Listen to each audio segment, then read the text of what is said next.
আসসালামু আলাইকুম। আমি একটি নতুন বিষয় নিয়ে আপনাদের সাথে শেয়ার করব। সেটা হলো ছাত্ররা কি ঘোষণা দিয়েছে তাদের নতুন রাজনৈতিক দল নিয়ে।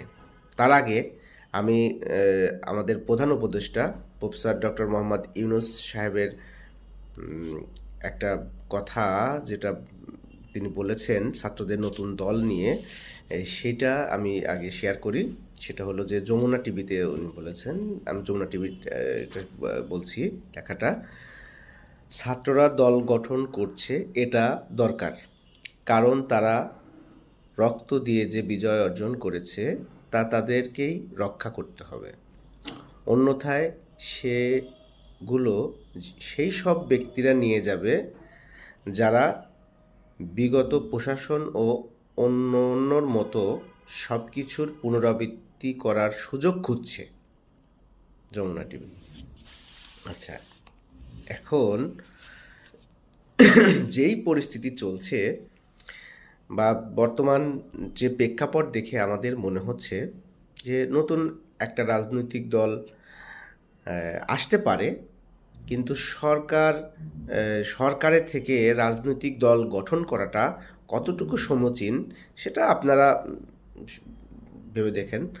তো আমার আমার যেটা মনে হয় যে এই দল গঠন করার আগে অবশ্যই নাহিদ ইসলাম এবং আসিফ, মাহফুজ এদের পদত্যাগ করা উচিত এবং রিজাইন করা উচিত আমার মনে হয়। কারণ সরকারের থেকে রাজনৈতিক দল গঠন করাটা জনগণ কিন্তু মাঠে খাবে না। তো সেই জন্য তাদের কিন্তু এবং তারা কিন্তু যে কয়েকদিন ধরে যে বিষয়টা ভাইরাল হলো, যে বিভিন্ন মিডিয়ায় আসলো যে তারা পদত্যাগ করছে। পরে নাহিদ ইসলাম যদিও বিষয়টা ক্লিয়ার করেছে যে তারা এখনই পদত্যাগ করছে না, বা সেই সিদ্ধান্ত এখনও হয় নাই। কবে দল গঠন করা হবে সেটা বিষয়ে কোনো সিদ্ধান্ত হয় নাই, তবে দল গঠন করা হবে এটা সত্য। তো কী ভাবছে জামাত বা বিএনপি নতুন রাজনৈতিক দল নিয়ে? যদি রাজনৈতিক দল ছাত্ররা গঠন করেই থাকে, এটা কিন্তু সরকারের একটা ফেভারেবল পার্টি হবে। আর সরকারের পার্টির সাথে কিন্তু মাঠের রাজনৈতিক দলের নেতাকর্মীদের কিন্তু একটা সংঘর্ষ বাধার সম্ভাবনা কিন্তু থেকেই যাচ্ছে। তো মাঠের রাজনৈতিক নেতৃবৃন্দর সাথে, রাজনৈতিক দলগুলোর সাথে, বিশেষ করে বিএনপি এবং জামাত, বিএনপির সাথে তো বিশেষ করে বাধার সম্ভাবনা খুবই বেশি।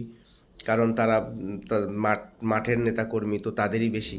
তারা তো বিভিন্ন জায়গায় তাদের আধিপত্য বিস্তারকে কেন্দ্র করে তাদের নিজেদের দলে দলেই তো মারামারি হচ্ছে। তো সেখানে এই ছাত্রদের বা সরকারের ফেভারেবল পার্টির সাথে সংঘর্ষ বাধবে, এটাই স্বাভাবিক। এদিকে তো জামাত আছে, জামাতের তো কিছু ইথিক্যাল বিষয় আছে যেগুলোর সাথে সাংঘর্ষিক হলে তাদের সাথে কিন্তু ঝামেলা জড়িয়ে পড়বে। তো এই হলো অবস্থা।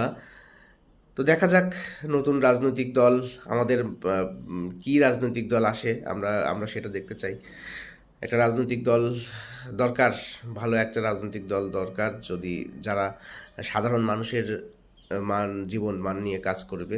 যদিও বাংলাদেশের রাজনৈতিক দল এবং নেতাকর্মীরা শুধু আশ্বস্তই করে, কিন্তু সেক্ষেত্রে কোনো কাজ করে না। তারপরেও যদি করে, আমরা বাঙালি সবসময় আশা করতে ভালোবাসি, স্বপ্ন দেখতে ভালোবাসি, আমরা স্বপ্ন দেখতে থাকি। ঠিক আছে, ধন্যবাদ। আসসালামু আলাইকুম।